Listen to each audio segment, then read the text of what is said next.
Here to camera.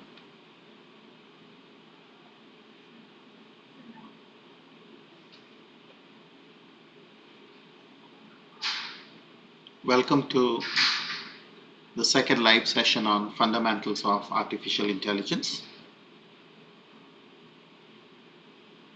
I am Professor Shyamanta Hazarika. I shall first look at the Google sheet that we had circulated and try to answer the queries there. So the first of the queries on the Google sheet is about an application which can be built using machine learning. We have done a number of algorithms here in this course. We will be doing linear regression. We have looked at support vector machine. We have discussed clustering. So all of these with simple data sets downloaded from the internet, you could try and apply in your own desktop. So for data sets that you could work with, you should look up the University of California Machine Learning Repository, UCIML.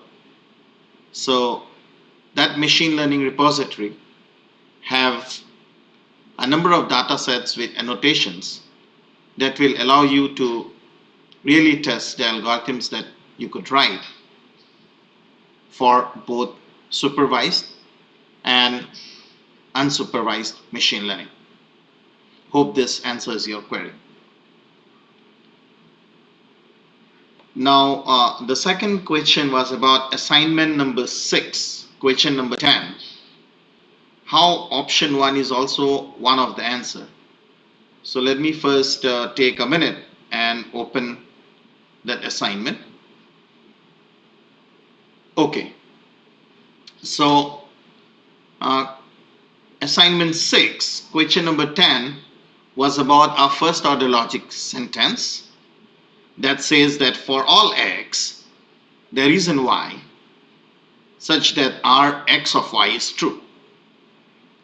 Now, we were asked to find out a number of sentences given to us which are implied by f. This is where I think you have missed the point. When you have written on your query that how is answer option 1 also an answer of this question, since universal and existential quantifiers cannot be exchanged. Here, let me first try to make this question clear to you. The question is about a first order logic sentence f, and you are asked to look at which of the logic sentences given to you are implied by f. So it's not about the same logic sentence given to you. They are not about equivalent. They are about implication. That is, given f being true, which of the following are true? Okay, so p implies q. What does it mean? P being true, q is also going to be true. That's what p implies q. So here, the f statement was saying for all x, there is a y. Okay, and the first statement, option given to you, was there is a y, there is a x. So when for all x the statement is true, it is also going to be true for some x. So the statement first would reduce to that yes, it is true for some x, some y. And then you can swap these quantifiers, bring there exists y to the front, and therefore you would have there exists y, there exists x, and therefore option 1 would be true. Option 2 and 3 are obviously not true given f, and option 4 is the negation of f, and therefore it's f itself, and therefore it's true. So the correct answer to this question is option B, 1 and 4 only. Thank you for that. Hope things are clear to you now. What we meant was they are not equivalence but implication. yes, in terms of equivalence, you cannot substitute a quantifier that's universally quantified with an existential quantifier. But here, because x was quantified universally, there is going to be some x for which this whole sentence is going to be true. And that is what is option 1. The next question is some explanation about artificial intelligence. I'm at loss at how to take forward this discussion. This course is on fundamentals of AI. I have started with the history of artificial intelligence, it being the story of dreamers to see automated machines. And then we have these dimensions of AI which I have discussed, which is about thinking rationally or thinking humanly, acting rationally or acting humanly, giving us 4 quadrants, and machines can belong to one of them when they are trying to emulate AI. And then we had introduced in our discussion the idea of weak AI and strong AI. And I had done a number of modules. Now I think we are in the last module, which is on machine learning.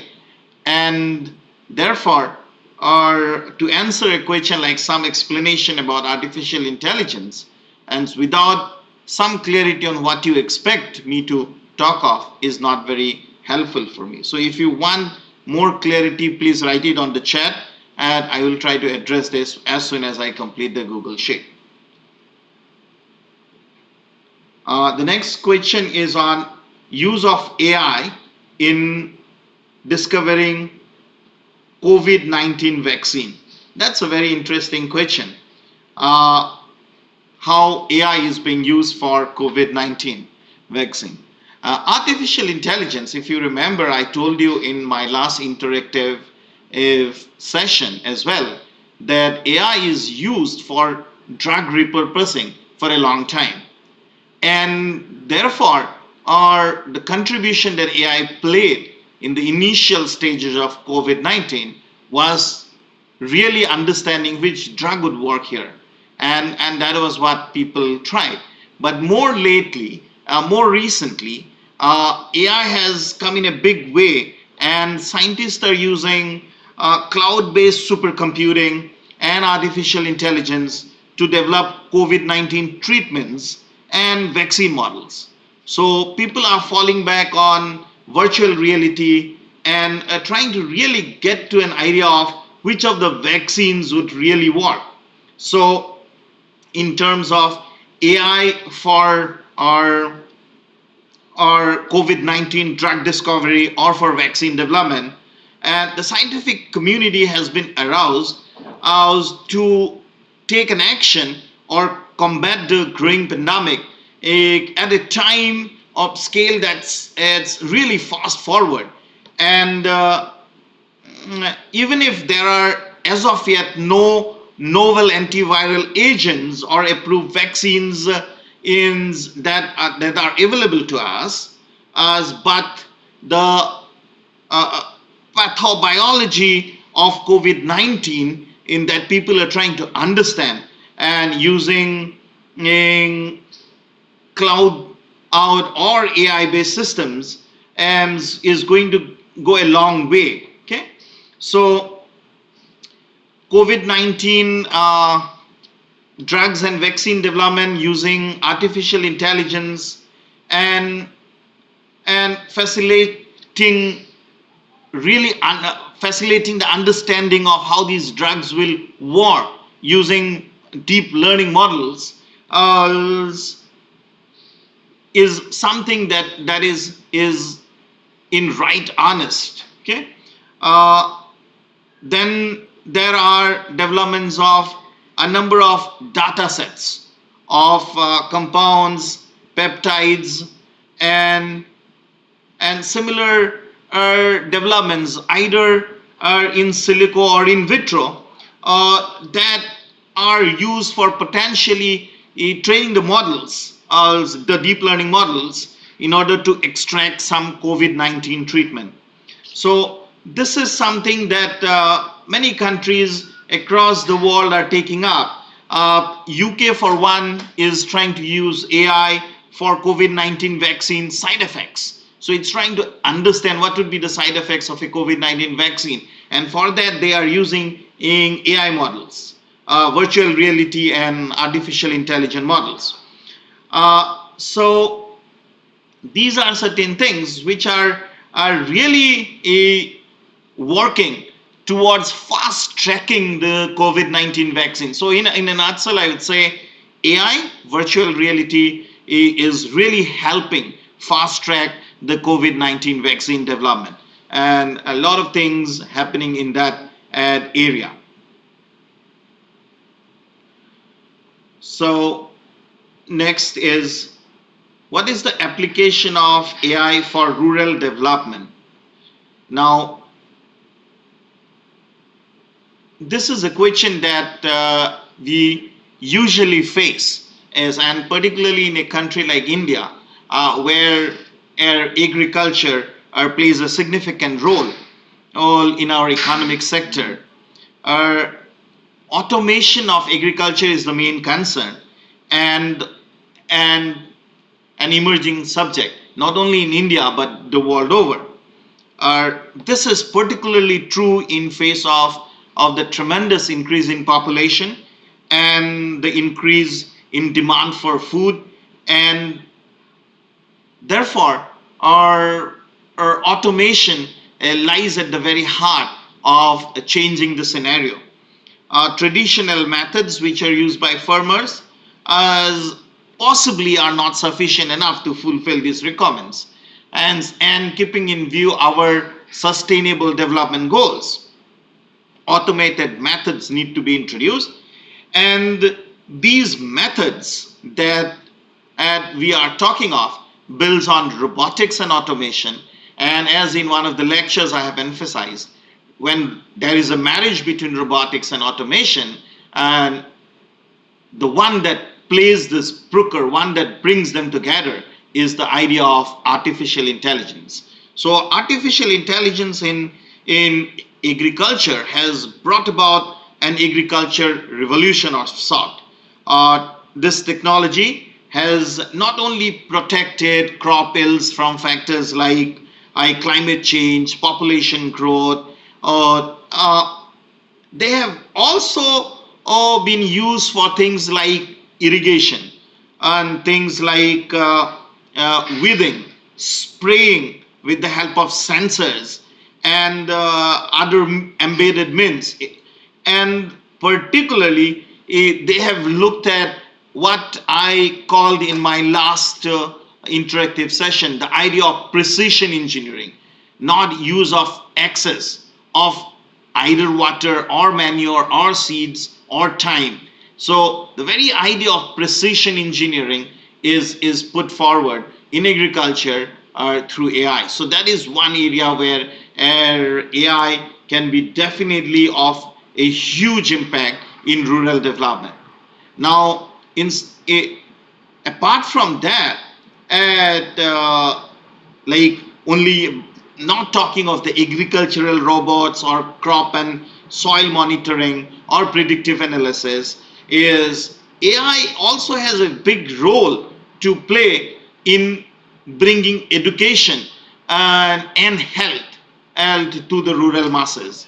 So the very idea of automated kiosks for health monitoring and could be taken in a serious way, so that health monitoring or the benefits of screening for health could reach the rural masses in a big way.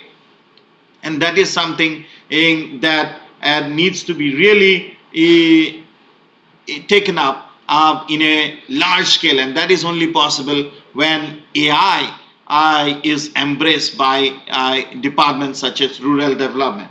And therefore this question I definitely like that, what is the application of AI for rural development? I only hope whoever has asked this question, Mr. Who has asked this question, let me check. Mr. Avinandan possibly, and that you are from the rural development, I hope, and therefore you could take these systems up for really implementing in the rural areas. The next question, what is the future of AI in electrical engineering? This is something in which I think more to do with the very idea that electrical and computer engineers today work at the forefront of technological innovation, and they contribute to the design and the development, testing, and manufacturing processes for new generation of devices and equipments. And in their pursuit for innovation, in their pursuit for or really looking at things that can and change the world, all that can really answer our sustainable development goals, I think they need to be really taking help of the huge advantage that AI and machine learning offers to them.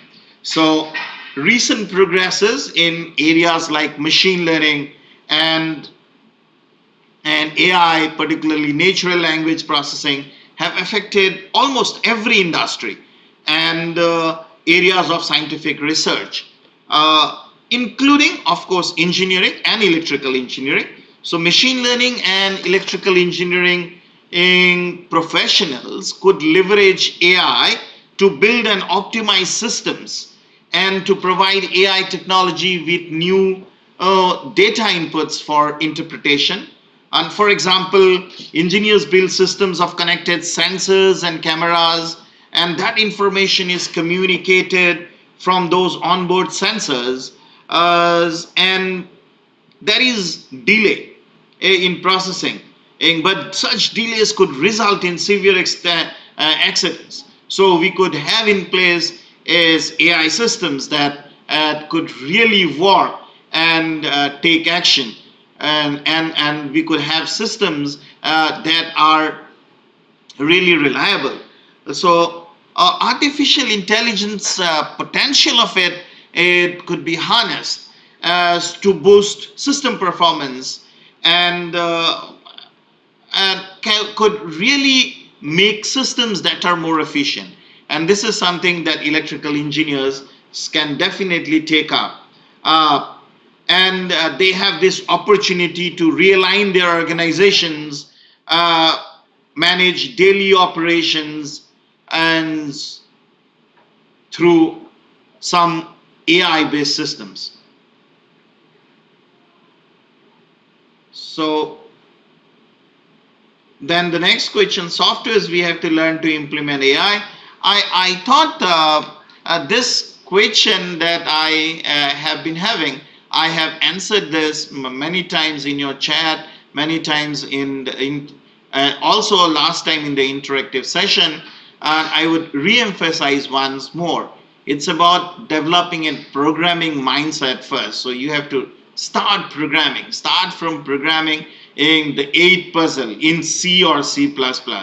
Move on to really interesting ideas using Python or some other things. And then you think of really getting a software or a platform on which you, off-the-shelf platform on which you implement an AI. So I would not be very much encouraged to name a software here by saying, okay, you go and get this XYZ and you can implement all of AI. It's not that. You learn the algorithms that I have taught you. You implement this in programming language that you are comfortable with. Start with C, C++, move on to Python, and you can use things like TensorFlow or of some other time for some other thing, and then you could move on to some of the self platforms that are available. So I would not name any of them here.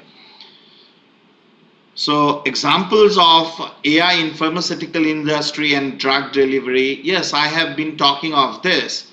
I was not very keen on naming one of them, but if you're really interested in naming them, then there is this research stream from vaccine. They call it the vaccine limited. So VAXINE, vaccine, that's how they spell it. Vaccine Limited, that's an Australian company which uses a lot of cloud computing and AI for drug discovery, particularly in the case of COVID-19. And so you can look up them and try to understand this. So these are the questions that we had on the Google Sheet. Now I would try to come to the live chat and see if there are any of these. So apparently it doesn't move up. Okay, why we need artificial intelligence? Now this is again another question which is very clear in my first motivational lecture itself. Why do we do AI, or why do we need AI? I, for one, who is a great proponent of AI, see it as not replacing the human intellect but augmenting it. So we need AI to really understand the huge volume of data that we generate for anything and everything today. Had we not generated this amount of data, had we not or have the opportunity to really look at things more closely than before, then there would have been no need of these techniques to really understand and develop newer methods. Because we have the ability to look for things very closely, and because we have so much of data generated because of any process, because of the development in sensors, because of the development in different technologies, so we have to have techniques and methods to understand this data, to use it for more efficient and processes as of monitoring of progress and development. That is why you need AI. In a simple line, if you want, I would say AI allows us to go towards precision engineering and have really built a world where we have eliminated the differences and have a completely closed, inclusive society. That is what is the dream in that was there when Aristotle said that if there was a loom that could come on its own, there would be no need of a master and a slave. And that is why AI, I think, needs to look at the technology to go towards that society where there would be no differences, and we would really cover all of the goals that we today call the Millennium Goals or the Sustainable Development Goals, and we would have a society with no difference. What are specific applications? Yeah, I have answered that there on the screen. Can AI create artificial soldiers which can replace human soldiers? Will artificial soldiers be more capable than human soldiers? Now, this is again a fantasy AI world that you have highlighted, and I do not blame you. This is because of the hype that's created of AI. I vis-a-vis the hope it holds. So as engineers, my request to you would be to separate the hope from the hype. Yes, technically, at some point of time, we may have the possibility to have some soldiers or embodied cognitive agents that could be sent to war, but that's not what AI should strive for. AI should strive for using anything like that to help the needy, to help the disabled. And that is what should be in your minds, rather than about wars and soldiers as being created and wars being fought on the basis of AI.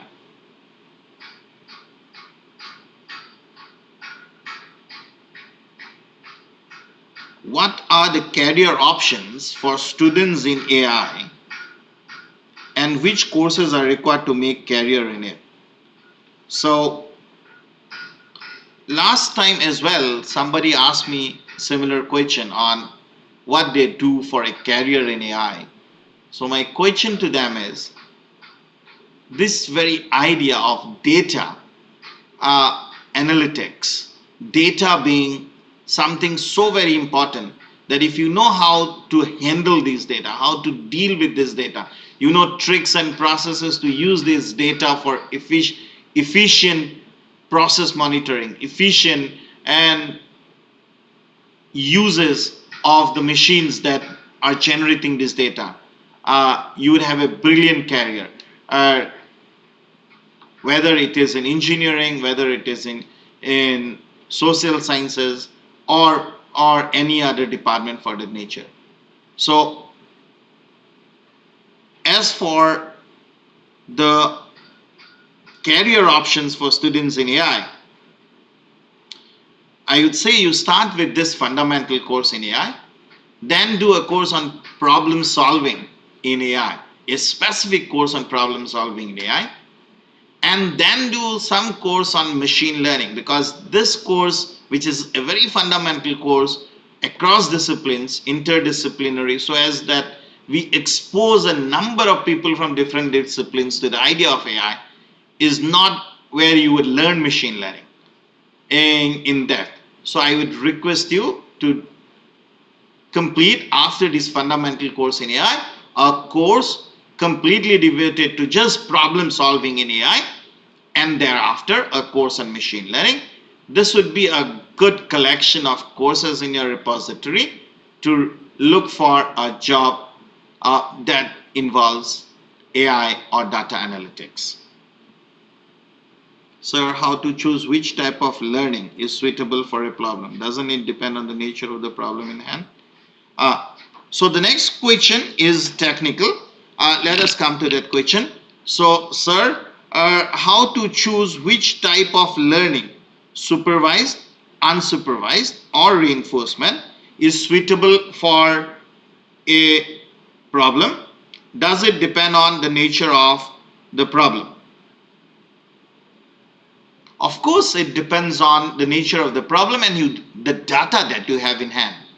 Supervised learning requires a vector of input to output. So you should know what inputs give what output to start with, so that you can really get the supervised learning algorithm running. Unsupervised, like clustering, have no idea what these clusters are to start with. So yes, they depend on the type of the problem, but then they also depend on the type of knowledge about the problem that you have. If you do not know the clusters altogether, and if you're looking for clusters in that group of data, then of course you have to do an unsupervised learning. And therefore you would generate the clusters at the end of that unsupervised learning effort. But then if you know for which features this particular thing is a bottle, and for which features this particular thing is a chair, then for such a machine learning problem, if you have some data on which features makes it a chair and which features makes it a bottle, you can start your machine learning in training of a support vector machine, for that example, or some other supervised learning method, to really understand and how these categories come about given these features, and then use it for your other problems, the other problems of the same genre. So yes, they depend on the type of problems, but how you decide this is based on what you want to do with it and how much you know about the problem.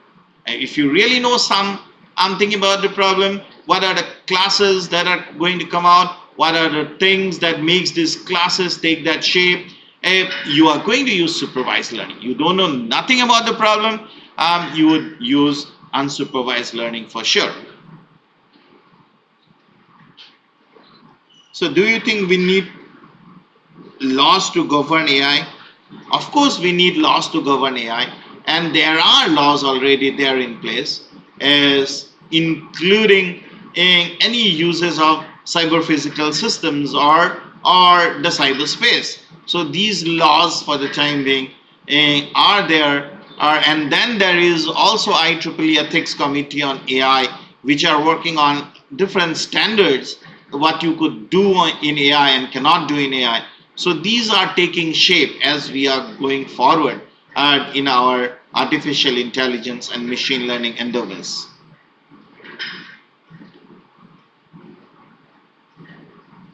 So that is all that we had. If you have more queries, please post them now so that I can answer. else we have to have the session completed.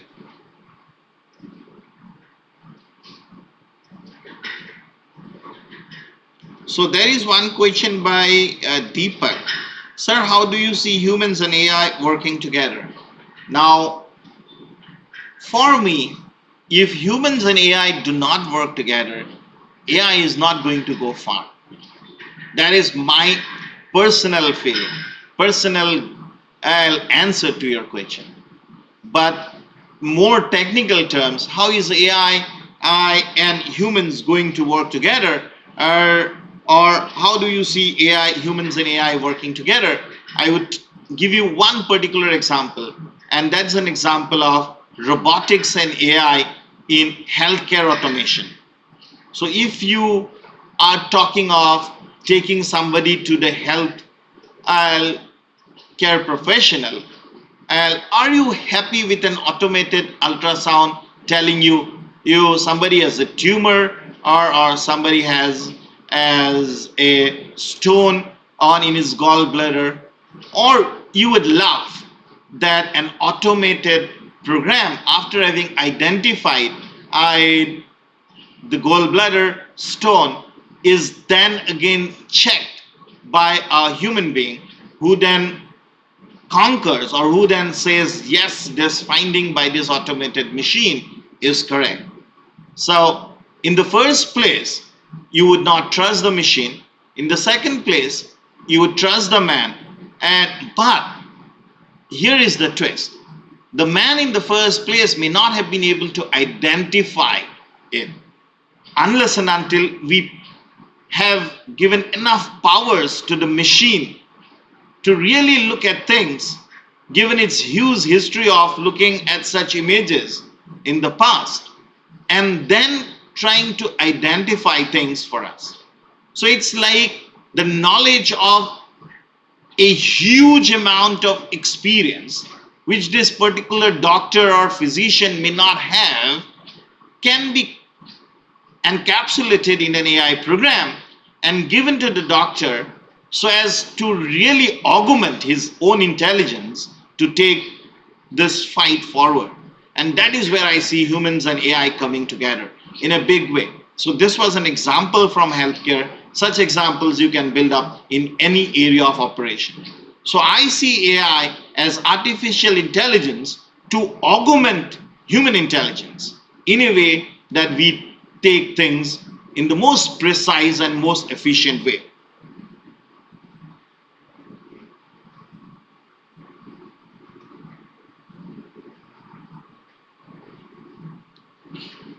Sir, scope-wise, which is better as career prospects, ML, DL, or AI? This is something I have been overemphasizing, possibly, that this very notion that AI, machine learning, and deep learning are different and watertight compartments is wrong. So you should look at the holistic picture, that deep learning is a subset of machine learning. Machine learning is a subset of artificial intelligence. So if you are going for an interview for deep learning, or you want to work in the area of deep learning, and you are not aware of machine learning, you are nowhere. So as you prepare for your career, I would say, look at AI, then jump into machine learning. And of all the machine learning things, if you're interested in deep learning, then jump into deep learning. So have a broad view of AI, then possibly a very deep view of ML, and then a very depth of DL. So that is how you could do career progression.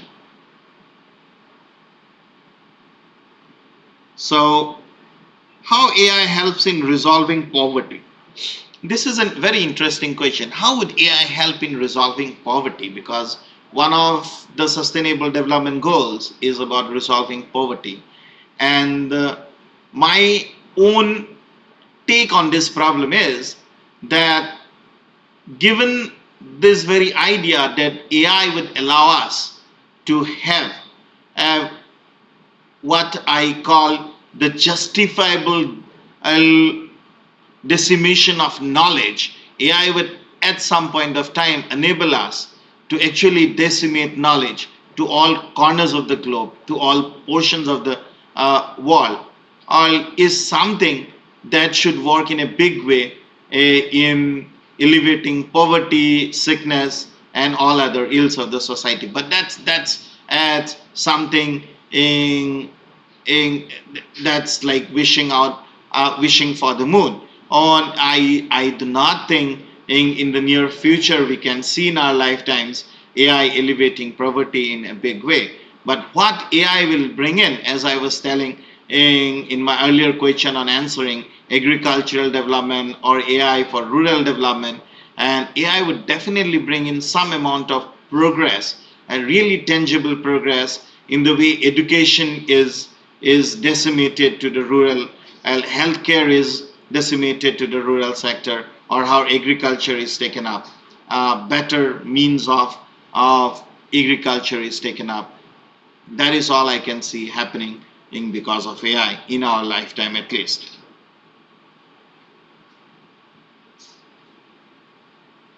How can we implement AI in long-term trend analysis of forest and climate data sets using remote sensing approach? Shali Sparsha, this is a very interesting question. How can we implement AI in long-term trend analysis? So trend analysis is if you see in my talk on machine learning introduction, I did say this is something that we really want to do. We want to do trend analysis in a big way. And one way to really look at trend analysis of forest and climate data sets, or using some remote sensing in data, is to really look it up as some form of supervised learning problem.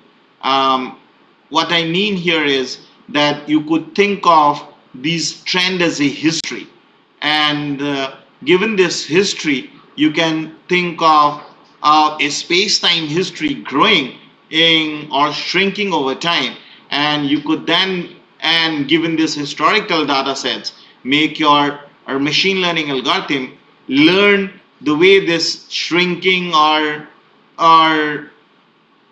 expansion is happening in because of different factors, and you could really do trend analysis. So yes, it could be done as a machine learning algorithm, and particularly supervised learning would be really nice if you have real data over the past couple of years.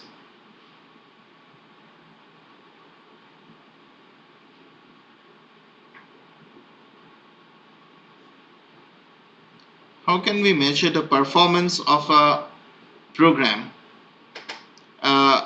which measures the learning program?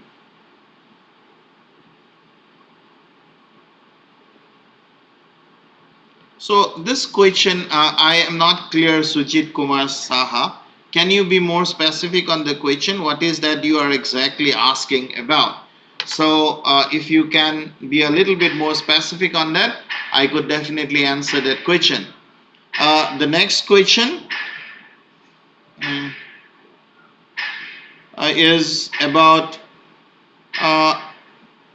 which programming languages are suitable. Now, little while ago, I told you this, is maybe you missed it.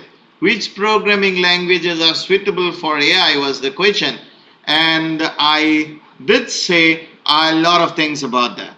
You start programming in the algorithms that I have taught you in C++ or some object-oriented programming language. Once you are done with this, once you are ready, you can then take one of these 5 very interesting top programming languages for AI. One is Python, and so you could think of using Python or R. R is a multi-paradigm language, and if you are interested, you could use Java, or there is a language called Scala, SCAL, Scala, which is just like Java and is part of the Java virtual machine. So you could use that You could use a very interesting program called Rust, programming language called Rust, R-U-S-T, Rust. So there are many programming languages. I don't want you to get into this at this point of time as part of this course. As part of this course, if you could write your algorithms in C++, if you could move on to Python, that would be great. And then slowly you could move forward. Okay. So that is my thing. So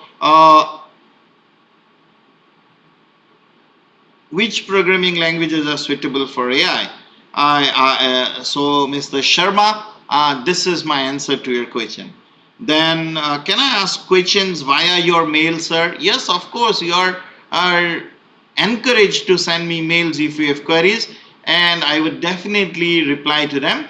And it may take 1 or 2 days, but then you would definitely get a query replied from me. It is very unlikely that I will not write back.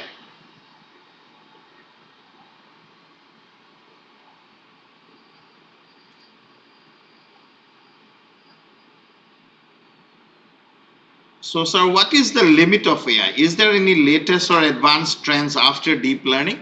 So, deep learning has been the major turning point in AI as of now. But if you remember my talk on the history of artificial intelligence or machine learning, eh, what has happened with machine learning and deep learning is actually we have moved away from the very aim of AI, that is to create a machine that is as intelligent as the human being. That is, we are now doing what the proponents of AI would call weak AI. The strong AI, the very idea of getting a machine in as good as the human brain is not there. And therefore, there is number of research going on in different spheres, different ideas that are looking at if it would be possible to really recreate the human brain in its totality. So that we have not yet achieved, and that is something that people are really looking forward to earnestly. But when that will happen, and as I had told you in the last talk, nobody knows, and therefore we are not sure if we would go back to these grandeur aims of AI ever.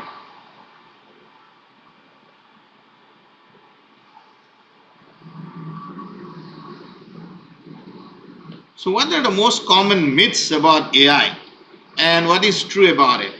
So, the most common myths about AI is that there would be a man and able to walk as good as me and decide I to run if the building is on fire. I think that is something that has not happened.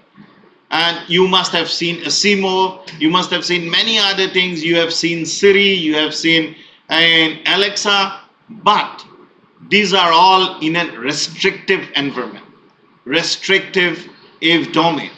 A open domain, open area, out of the land, possibly will take some time before it does happen. And so that is something which is a myth created by science fiction, created by media also to some extent, and that we have a replacement for the human being. That myth is the largest myth.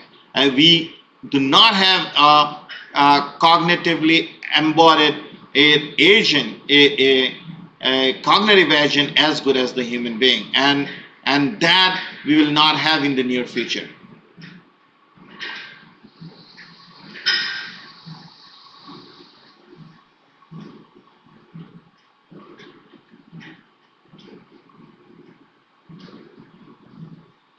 So I do not see any more things on the Google sheet as well, and neither on the questions. Let me look it from the top if I may have missed anything.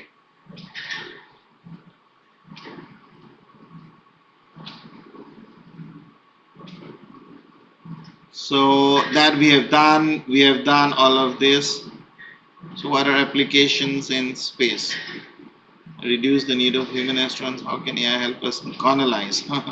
So go to the top, the space thing. Please come to the bottom of that line. Okay, down there. So I remember the space question. I'll come back to it. So down there, let me check. Anything else? Okay. So yeah, hold on. So there is Deepak Velani saying, what are the main difference between cognitive computing and AI? Okay. So as I was telling you from the beginning of this interactive session, maybe artificial intelligence augments human thinking to solve complex problems. So it is about augmenting our ability to solve complex problems. Whereas the paradigm of cognitive computing, it focuses on mimicking the human behavior, and that is what I was trying to answer in the last question. This idea of mimicking the human behavior and the human reasoning to solve complex problems falls under the paradigm of cognitive computing. So cognitive computing tries to replicate how humans would have solved the problem and then tries to solve the problem for you. Whereas AI or artificial intelligence seeks to create new ways to solve the problem in most efficient way. It may be mimicking the human, may not be. That's not important. It tries to get it to solve it in the most efficient way, and that can potentially be better than the human and being itself. So that is the difference between cognitive computing and artificial intelligence. And now there was one question we had left at the top. Let me read that question. That question says, again, Deepak asking me, what are applications in AI, applications of AI in the space sector? So when I was talking of robotics, history, and AI, so I did tell you that there is a lot of robotics and AI which is used in space. So there are unmanned vehicles, else even the Mars rover is a very interesting development of AI and robotics, X, and there are many others. But your other question worries me. How can AI help us in colonizing and establishing the human civilization on Mars?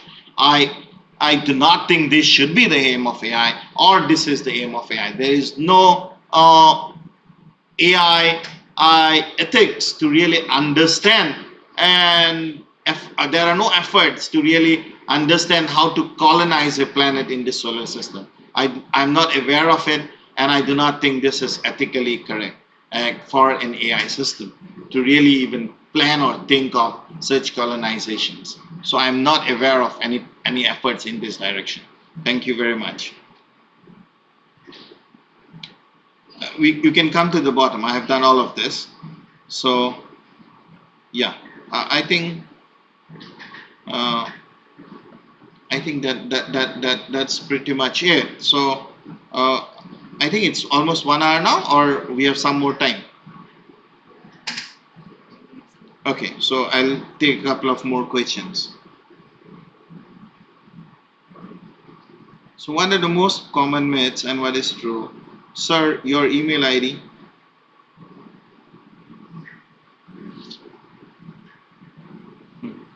The email ID is available on the NPTEL website, okay? So on each of my slides as well on NPTEL and lectures, let me check. So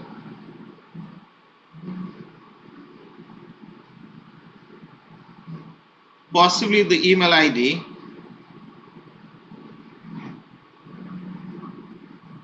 is available on each of the NPTEL lectures that started. It has a slide where my email is available. Nevertheless, my email is S for Singapore .m for Malaysia .Hazarika HAZARIKA Hazarika @IITG.ac.in. That's the email that people can use to communicate to me if they have any queries related to the course. Now, what is the stand of India on AI ML compared to the rest of the world? I told about this in the last class. So India had its India is looking for using AI and ML in a big way. In fact, very recently, Ministry of IT had organized a conference called RAISE. Is so it had brought a lot of experts on AI and ML and deliberated on how to take this forward for India.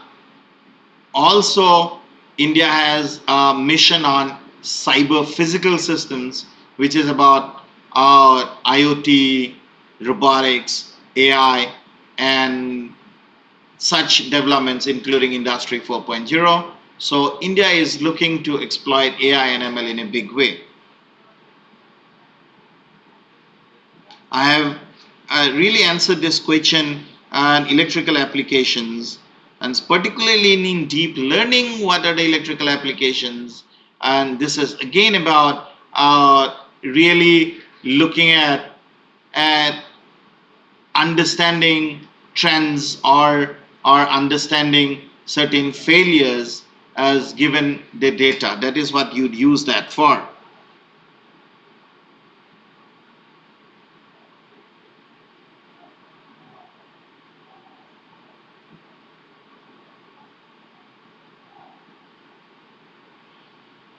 Now, there are two questions which I will take, and possibly then we will stop our interaction.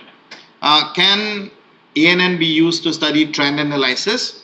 Of course, ANN has been used to study trend analysis, and in fact, there are elements in my lecture itself where I had given you some overview of how deep learning or particularly artificial neural networks are used for understanding trends. Please follow those lectures. How to prepare for the NPTEL exam of your course. This is something which I did tell you in the last interactive session. The exam is going to be objective, and it would cover the complete syllabus. Some of the questions would be definitely from the assignments. So it is important that you do the assignments, you really listen to the lectures, read the transcripts, and prepare well. It is going to be definitely objective, but then multiple choice, where there would be not one choice correct. There would be number of choices of that answer being correct, and you have to identify all choices as for you to be marked, for your answer to be marked as correct. Like in the assignments, if you have noticed, if for a particular question, both choice A, B, C, A, and D can be correct at the time. So you have to identify all four of them and for your question to be marked correct. So it is multiple choice with multiple answers required to be correct. Okay. So that is the type of exams we'll have. How can AI ML contribute in automotive domain apart from autonomous driving? So yes, AI and ML, one of the largest use, as you have highlighted in your question itself, is about autonomous driving. But apart from autonomous driving, AI and ML is contributing to really understanding the very idea of how things operate. So you have this brilliant idea of something called digital twin, and which is a CAD model, an FEM model, a machine learning model, a numerical simulation model of particularly of let's say the engine itself, and then you can run this is digital twin or this is engine in for many cycles as much as you want, so that you can avert failure. So such type of work, apart from just an autonomous driving vehicle, is being used for our understanding efficient and precise operations of machines using AI and ML. So that is what it is, and let me check the Google Sheet one more time if you have given anything. Mm. So, uh, question is how does AI help in multimedia data security? So, how does AI help in multimedia data security? Now, this is an important question. Data security is a very important and requirement, and particularly with the rapid development of multimedia technologies. So, collection, modification, and of multimedia data has become really convenient, and not only convenient and easy, but also greatly important. So, while this multimedia data is important to be processed or analyzed, but sensitive data is available to potential attackers. So, this very idea of multimedia data protection has come up. So, this protection is not just about the copyright and privacy of the multimedia data. It is also about protection of the storage is and computation and usage of the results. So artificial intelligence has been widely used as in such a area. Traditionally,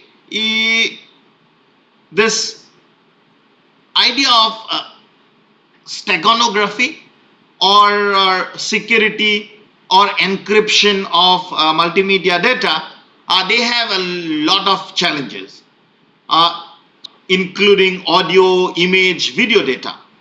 And this has to be done, you need to understand this, that this has to be done in really new environments like cloud or in edge computing. And then this has to preserve the privacy of the data, and also solve a lot of multi-party computing requirements. So these data security problems which have arose out of these varied needs is being tackled using machine learning algorithms. Particularly the security problem of multimedia data of the Internet of Things. They are looking at intrusion detection systems based on statistical features and extract useful information and from the payloads using machine learning and AI. And then they are using some supervised learning algorithms to classify them so that these newer algorithms of encryption work better than the traditional ones. So to cut a long story short, yes, AI and machine learning is used in a big way for our data security in multimedia, not only in transmission but also in storage. Since this is the first lecture I attended, how many classes already finished, sir? And is there any definite name of this course? Please let me know if possible. My goodness. This course, Mrs. Shelly Sparsha, this course is called Fundamentals of Artificial Intelligence. We have now completed almost, I think, 7 to 8 weeks of this course, if I'm not wrong, maybe 10. week 10, and this course has 7 modules which you can look up. The final module is on machine learning, and which has lectures of 3 weeks. So you can look up the NPTEL or SWAM website to know about this course. This brings us to the end of our live session. Thank you very much for being here. I hope I could answer your queries. If there is anything that you want to know more, please feel free to write an email to me. To particularly look at this as your stepping stone to get into the idea of AI. So this course is a very fundamental preliminary course to start your journey in AI. You should really work with the caveat that having done this course, you are prepared to do more courses in AI and more courses particularly in machine learning. You should not, I repeat, you should not consider this course to be the final in machine learning or AI. I would definitely say start with my course, Fundamentals of Artificial Intelligence, move on to courses like Problem Solving by Search, and then move on to courses like Machine Learning, and finally to a course on Deep Learning to really have these things in your CV to start a career in AI and ML. Thank you very much, and hope this interactive session was useful to you.